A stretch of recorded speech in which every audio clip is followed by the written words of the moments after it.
Dionna is here because she fears her younger sister, Jalea, is going down the wrong path in life. Jalea lives with her sister, Dionna, and Dionna's girlfriend, Kwani. And they say lately, Jalea has been out of control. Dionna believes her 16-year-old sister, Jalea, is boy crazy. Well, we'll meet Jalea a little bit later. But first, everyone, please welcome Dionna to the show. I feel as though Jalea is a sex addict, and if I can't get through to her, I feel as though she's going down the wrong path to nowhere. Okay, I got it. So for me, I'm not going to use the term sex addict because I haven't met her yet. Okay. But I heard you say earlier that she's boy crazy. She's boy crazy. So tell me, why do you think she's boy crazy? I think she's boy crazy because she is literally obsessed with romance. Every single thing has to have something to do with being in a relationship, something to do with how boys make her feel, even from a very young age. Everything was about, oh, do you think this boy loves me? Everything is literally about affection. What other behaviors have you noticed? Oh my God. I have noticed that when I take Jalea's phone, every single message in her phone is her talking to different boys about different ways that they can please her and her please them. Literally. You told my producers that she had sex in a staircase? Yes, in a school staircase. Tell me about that.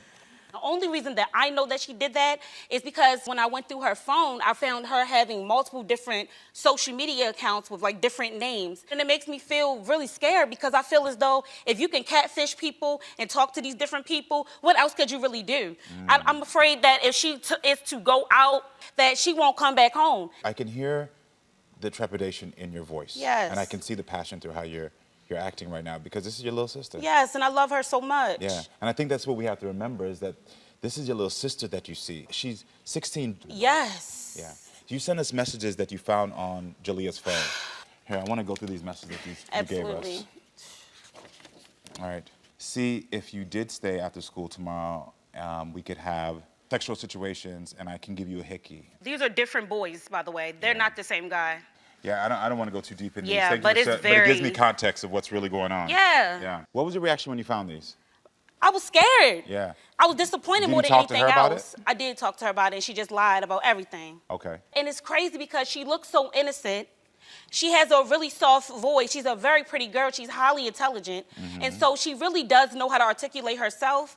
And I feel as though she is very, like, I just believe that she's sneaky and very deceptive. If you don't know her, you could fall into her spell. My girlfriend that's in the audience, she really plays a major role in this situation with helping me with Jalea as well. And that's some of the things that she's also said. Kwani, thank you for being here so much. I really appreciate you being here because I do want to get your perspective. Because I know, from what I read, you encouraged Dionna to take in Jalea. Yes. Tell me why. I just felt like she was going down the wrong path. She didn't have no structure, no guidance, no nothing. She didn't have no one to look up to, none of that. But do you feel like Jalea is not just struggling with sex? You feel like there's other issues? Yeah, absolutely. What are the other issues you feel like? She's struggling with a lot. It's like a lot going on in her mind. Yeah. And I be trying to get her to let it out, let us in, you know, so we can help her out.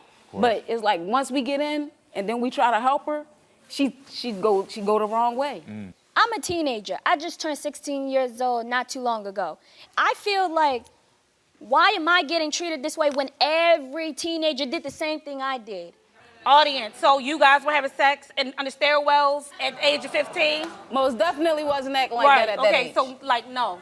That's not a good enough. You told my producers that you feel like Dionna and Kwani don't trust you. Why do you say that? They don't, because they are basing it off of my past on my past on when I was little and up to this day, because I never got help. Nobody never took me nowhere to go get my mind straight, and everybody just left it for me to handle it on my own. And I feel like that's not okay. It sounds like you know that you're not acting right, that you're acting out. You're aware. Yes. Okay. So if you're aware that you're not doing the proper thing, can I ask you why? Because I heard you just say there's reasons. So I'm going to ask you why. What are the reasons? There's reasons because of everything that I've been through since little. The split with my parents, to me bouncing around house to house, to seeing what my mother did growing up, to seeing that my father is nowhere to be found, and now growing up to see that my mother is not even taking care of her own child. Oh, hell with Jalea. Oh, it's like I felt like I wasn't wanted, like I was not supposed to be there. And when I figured out that my mother was in town all these times, it hurt me, and I wanted to go with her because I don't know her. Yeah. I really don't know her. And when I lived with her for that month, I was trying to get to know her, but she was not paying attention. She was always under the influence with drugs and drinking. And anytime that she would pay attention to me, is when she was under the influence, and I hate it. Come here. Come here. I know it's hard. Come here. Come here. It's okay. I know. It's okay. Thank you I for don't sharing. feel heard. Like Yeah. nobody, Let us sit everybody, closer. everybody looks at my mistakes instead of looking at the background. Like, oh, this little girl is hurt. She has been abandoned not once but twice by both parents. Her parents are not paying attention. I wanted my mother's attention and her presence. And when I got in for that month, it was hell. And I'm all this promiscuous stuff. That was because she didn't know how to filter herself around people. She had sex in front of me at the age of 6. I'm sorry. That's why I'm like this. And then in the last place that they sent me, I got raped. And that made it so much worse. You know about these things? I didn't know about this. You did know? Yes. Okay. And I understand that Kwani and Dionna is trying to help out for me, but I just don't need it from them. I want it from my actual parents. Yeah. You want it from your mom? I want it from my mother and my father, but they're nowhere to be seen. Yeah. And the reason why I said I'm gonna keep doing this and I'm gonna keep doing that is because I felt like I was put in an adult situation my whole life. I had to find ways to get food by myself with my mother. I had to beg people. I had to beg people, and she don't even speak to me. Yeah. Is this true? She ghosted me. This is so true. What do you say to all this when you hear this? I really feel really bad because I know that she's really struggling internally. This is not something that I am ignoring. The reason why she's not in therapy at the moment is because it took a while for me to transfer her information from North Carolina here. First of all, she was homeless or whatever the case may be, but her mother is actually her legal, you know what I mean? I have legal guardianship now. My mother missed every single last one of my birthdays because of drugs and alcohol and chasing boys.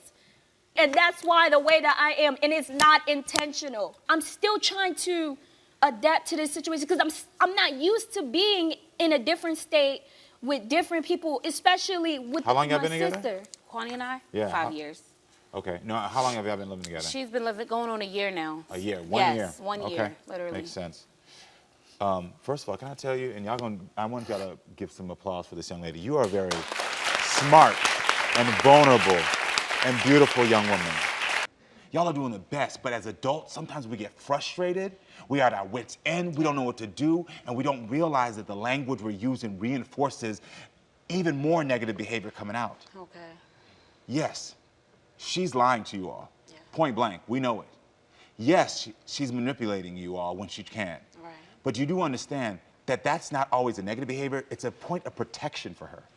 She's trying to protect herself because that's the only way she's known how to protect herself the entire life. Do y'all get that? I get it. How do you feel about it? I feel like we're not the ones that's doing that to you. We trying to give her a better life. Growing up, my mother was strict with me, and I'm literally just doing what my mother would have done to me. Yeah. And that's all I'm doing. Yeah, but see, your mom was in the house. She was. So therefore, you had a context in your mind of Right. that no one's gonna abandon me, no one's gonna try to hurt me, no one's gonna try to leave me. Yeah. But when you are strict with her, it just reminds her of every person who said, I'm fed up with you, Right. and I'm done. I have a question. Yeah, come on. So what was her excuse when she was with her mother? She lived in a house of turmoil always. Like for her to say right now that at 6 years old, she saw her mother having sex. Yeah, that's crazy. It don't matter if you're with your mom. The minute that just because you're there, doesn't mean it's not pure dysfunction. And y'all keep saying, both of you, and I wrote it down, you said, I feel like it's disrespect. She's disrespecting us, it's disrespect. But I need you to remember this, it's not disrespect, it's pain you're seeing. I do my best to encourage her a lot. No, I heard it up here. When she started telling her story, I saw a whole different person flip. You started to get into like sensitive mode. Yeah, 'cause But I the thing feel is, it. when you're frustrated, is the point I'm talking about. Yeah. I'm not talking about when it clicks in. I'm talking about when you're frustrated at your wits end. That's when I need you to remember what I'm teaching you right now. Okay. This is a child that's in pain. Yeah. Because it's easy when she's doing good to be like, oh, I see your pain, I love you, and I see it. But it's hard for us as adults to see her pain when she's done something that aggravates us. Okay. So I understand what you're saying. And I just want to point out one more thing to you. Her language. She kept saying, normal teenagers do this. This is normal teenagers. That's her way of saying, I'm doing this because no one taught me what it is to be a kid, and I'm doing what I think normal teenagers do. Okay. Okay. She thinks she's being a normal teenager. That's why she's frustrated, because she's like, this is what all teens do. She's like, I'm doing good grades. I'm still here. I'm not pregnant. She's taking these things, and she's like, I'm just being a regular kid. We, as adults, we understand what she's doing. Yeah. Right. We understand how damaging this could be. You know, She gotta understand the role that we play too. She have those good grades because of us. But so this is where you now start positive reinforcement. Okay. So when I bring her back out right now, I need y'all to do something for me. Okay. I need y'all to apologize to her for her language. Okay. Because I don't think there's been an adult in her life who's told her they're sorry.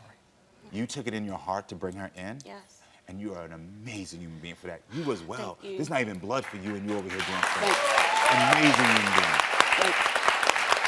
So since you made the choice to take her in, you got to make the decision to do the things that are going to help her. So that's why I know y'all are not responsible for all the things she went through, but the healing has to start somewhere, and it can start with you all. I see you getting emotional. What's going on? Yes, I don't know. I really care about her. I know you do. Have to. Yes, of course you can. I know you do. I really love my little sister. I know you do. It's so hard to see her go through this, you know? It's easy for us to think that kids who've gone through stuff need tough love, but it's actually the exact opposite. Love should never be tough. So y'all can commit to apologizing to her for the language. So I'm gonna bring her back out. Okay. And that's gonna be the first step. Can y'all commit? Yes. All right, cool. Can we bring her back out? I really apologize for the language that I use when I talk to you. I just really, love you a lot. I didn't really think that until just now that the language that I was using was possibly influencing you to feel less than or worse. And I apologize. And, moving forward, I want to definitely adopt a different vocabulary moving forward. I love you so much. I really, really want you to know that. I apologize too. I really do. I don't want you to know that we'll never give up on you.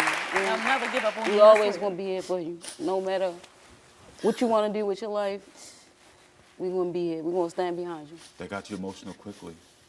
What was it about what they said they got you? That's all I ever wanted to hear. Give her a hug. Give her a hug. Give her a hug. Good job.